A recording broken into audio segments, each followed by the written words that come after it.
guys, today we're doing the lab on voltmeters and ammeters, and we're going to use a galvanometer in this. A galvanometer has a coil of wire in it and a magnet, and when you put a current through the coil of wire, it deflects the needle a certain amount, and at the maximum current that the galvanometer can handle, that's going to be called IG in our particular experiment. That will give you maximum deflection of the needle. So the galvanometer reads both ways. So the zero is straight up, and it's got 500 to the right or 500 to the left. So in a way, it doesn't matter which way you send the current through it. It'll deflect one way or the other. We've got it so it's going to deflect to the right in this one. So with the galvanometer, you're actually able to make either a voltmeter or a ammeter. Because the current through the galvanometer, since the resistance of the galvanometer is constant, then the voltage will be proportional to the current. And so therefore you can measure either voltage or current with this thing. But it has to be set up differently depending on what you're going to measure. For example, if I've got this circuit here, and I want to measure the voltage drop across this resistance, then what I have to do is put the meter in parallel with this. So I have to go across these 2 points. I can't put the voltmeter here because basically the voltage here and the voltage here are the same. The voltage drops across the resistor. So I have to put one lead of the voltmeter in front of the resistor, the other lead of the voltmeter past the resistor. So this is a voltmeter. Needless to say, when you put a meter in the circuit, you don't want to mess the circuit up. So prior to putting this meter in here and this meter in here, I've got a certain EMF. That's not going to change by the addition of the meter. I've got a certain resistance. That certainly isn't going to change by the addition of the meter. But the other thing that I've got before I put the meters in, there's a certain current going through there. So if this takes away some of that current, then it's going to change the current going through the resistor. So basically when I put this voltmeter in here, I want very little current going through the voltmeter. So what does that tell you about the resistance of a voltmeter?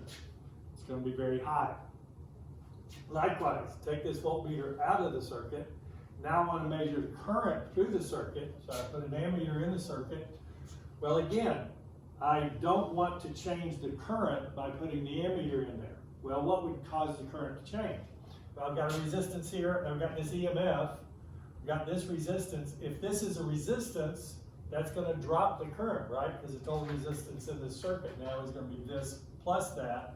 And so the current after the ammeter is added would be E divided by R plus the resistance of the ammeter. So therefore you want that to be a very small number so that you don't change the current through the circuit. So we're going to try to actually design a voltmeter. We're not going to design an ammeter. Actually, you guys are going to calculate the resistance that the ammeter would need. We have been unable, unfortunately, to experimentally do that properly. However, our voltmeter is going to come out pretty good. So the way we do this, first we want to measure what is the resistance in the galvanometer. So that's RG. And what is the current required to set the galvanometer to full scale deflection, and that is IG. And it's kind of a complicated way of making those calculations, but basically we'll show you in a minute how we set this thing up. But basically the first thing you do is you put a fairly decent sized resistance in a circuit. You send that through the galvanometer, then you adjust the voltage on a power supply until you get full scale deflection on the galvanometer with this particular resistance. We found that this was the voltage required, and that gave us full scale deflection. Well, you'd think, why don't I just divide this by this in order to calculate what current it takes? Well, because the galvanometer has a resistance as well, and we don't know what that resistance is yet. And so in order to find that, what we're going to do, all right, so let's see if we can draw that diagram first. So I've got an adjustable EMF here. I've got a large resistance. and then I've got my galvanometer. All right, so I've set this at 2480 initially. We've got an adjustable resistance box. We actually set the resistance box at 2500, but we measured the resistance using a ohm meter, and we found that it's actually 2480. So I don't really trust the resistance boxes. We've used them for a lot of years, and of course resistors get burned up, and you know the resistance changes, etc. So we were supposed to set that at 2500. We set it. We did set it at 2500, but when we actually measured it, it was 2480. So that's why you see these kind of weird numbers here, not exactly what is on your lab report. But these are hopefully more accurate, and as the results turned out, they probably were more accurate. So the first thing we do, we run that through there. Now then what we do, we put what's known as a shunt resistor in here. So it's in parallel with the galvanometer. And so what does that do? So remember, with an EMF of 1.28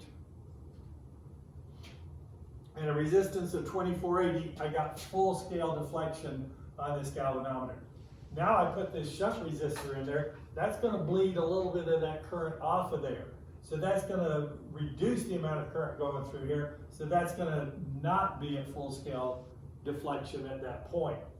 So in order to get it back to full scale deflection, we do not change the voltage. Instead, what we do is reduce this resistance. So we reduce this resistance actually down to 1822. And when we did that, we were back up to full scale deflection with the galvanometer. So once we did that, we've got the information we need. This was the resistance that we set up first. This was the voltage required to get it to full scale deflection. Then we put in a shunt resistor. I don't have that value anywhere here. Yeah, so the shunt resistor was actually a resistance of 329 ohms. We put that in, and that meant we had to reduce our initial resistance, this resistance, down to 1822 in order to get full scale deflection.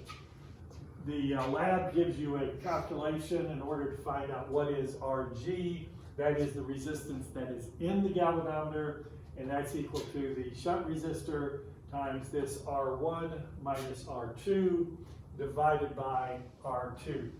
I've never derived those myself, so I'm taking his word for it, but again, our results turned out pretty good, so I guess that's correct. So we got RG is equal to 329, the shunt resistor times 2480 minus 1822, divided by 1822, we got 118.8. We did that again we set up 3000 and 3500. Again, these were the measured values at 2980 and 3480. And these were the voltage required to get it to full deflection, 1.52 and 1.75. And then when we put the shunt resistor in, we went down to 2180 and 2530. And again, these were all measured with the ohm meter after we set the box to the appropriate values. We got these calculations for RG, averaged them at 121. Once we got this average value, we plugged that into,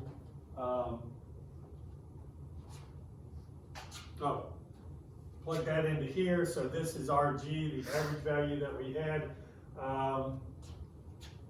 And so R1 changed from 2480 to 2980 to 3480. I just put the 1 in here. So this was the VFS 1.28. This plus this, and we got 4.9 times 10 to the minus 4 amps. And we actually got, I think, 4.92 here, 4.90 here, and 4.86 here. So they all, to 2 decimal places, or to 2 significant figures, were 4.9. So fairly consistent results there. Then what we had to do, we're going to make a voltmeter out of the galvanometer. So again, the lab gives you a calculation to find out what resistance do you need for this voltmeter. Again, the voltmeter is going to be in parallel. So you don't want to change the current going through this resistance. Therefore, you want a very high resistance here. So we do this calculation. All right, so first off, if you look at a multimeter, there will be several different, I feel like I'm coming back. So on this multimeter here, I can measure a situation with 600 volts, 200 volts, 2 volts, 2 millivolts. And this is AC, we don't need to worry about that. So these are all the different voltages I can measure. So for each one of those, that's going to be the maximum deflection of the meter. Now this is digital, obviously, not analog, but the same thing would be true for an analog meter. It's going to have a certain maximum deflection. So that's what they call VFS. That's voltage at full scale deflection. All right, so we're going to design a voltmeter to have full scale deflection at 5 volts.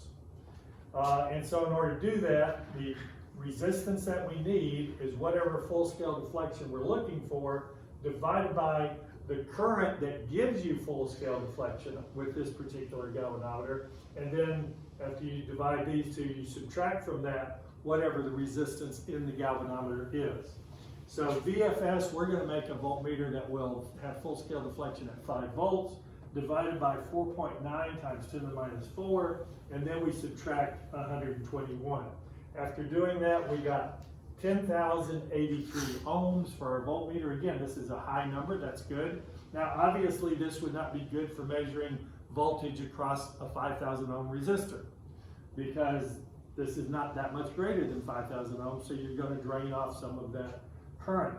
However, for a 10 ohm resistor, for a 100 ohm resistor, for a 500 ohm resistor, this is going to work great. And so we're measuring we're just measuring the voltage from the supply source. So, and the supply source has a voltmeter on it, so we don't even need to bring another meter into play here.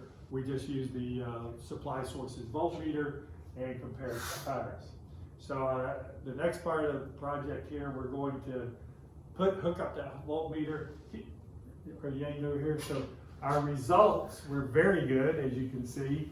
This is the voltage that we read on the galvanometer. Again, the galvanometer reads 100, 200, 300, 400, 500. So that's maximum deflection there. But obviously that's 1 volt, 2 volts, 3 volts, 4 volts, 5 volts. And so on the galvanometer, we had 1, 2, 3, 4, 5. And on our device, our power supply, we had exactly 1, 2, 3, 4, 5 again. So percent error, easy to calculate for all of those is 0. Now, you guys need to calculate what is the resistance required to make this into an ammeter. Now with an ammeter, you're going to take this galvanometer and you're actually going to put in a shunt resistance because this can only take 4.9 times 10 to the minus 4 amps. All right, so you can't measure very many different currents if you're only going up to 10 to the minus 4 amps. And so what you do is you put a resistor here. Now this is going to be very small resistor. Okay, because let's say you want to measure 5 amps with this galvanometer. I got to send 4.9996 of those amps through here, and only 4.9 times 10 minus 4 will go through here.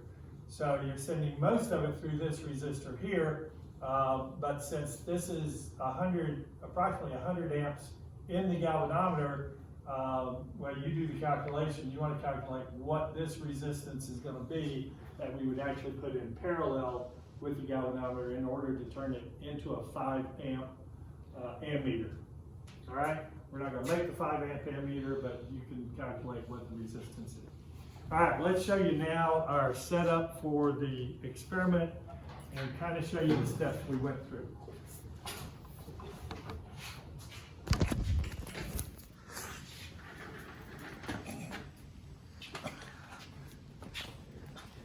All right, so here's our galvanometer. Notice it says mu A, so that's microamps is what it measures. But we're not interested in that really. What we're going to look for is full scale deflection. So I'm going to set this up for the original one, which was 2500. So that's 2. All right, so this is set for 2,300 and 2,500. And then what we did was we measured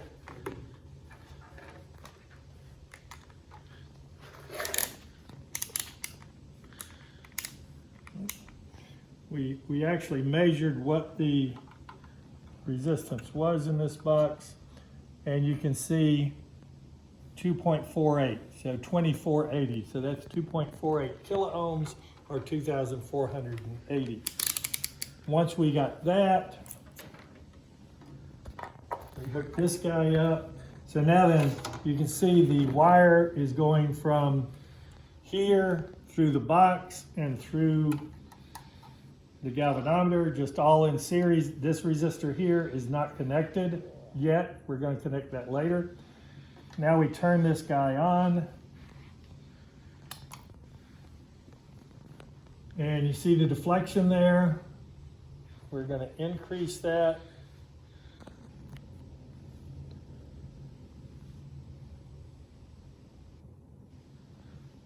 And voila, we are at full scale deflection. Turns out the same number, 1.28. That's what we got when we did the experiment. All right, so full scale deflection is at 1.28 volts. We're going to leave that voltage the same. Now we're going to hook up our shunt resistor.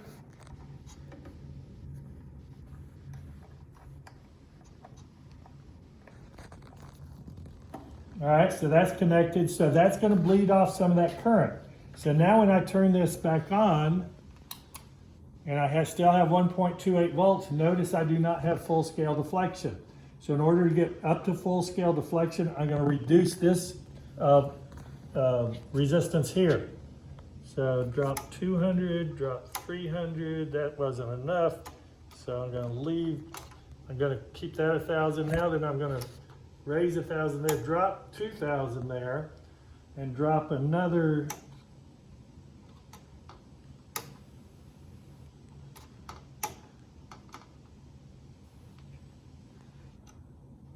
okay, that's pretty close there. That's full scale deflection. And now we got to measure this resistance here. So we still had the 1.28 volts. I have to remove this to measure this resistance because otherwise this generates a little current to measure the resistance. It uses Ohm's law.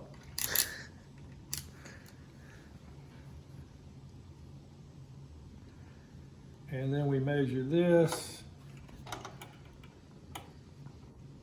And we get, I got 1,830, which is kind of a different measurement. Oh, I can use 2,000, hang on. Might get closer to what I had before. 1842, so I'm actually off a little bit from what I got previously. We got 1822 before. But that's how we did that. So that was the resistance required to bring it back to maximum deflection after we put the shunt resistor in.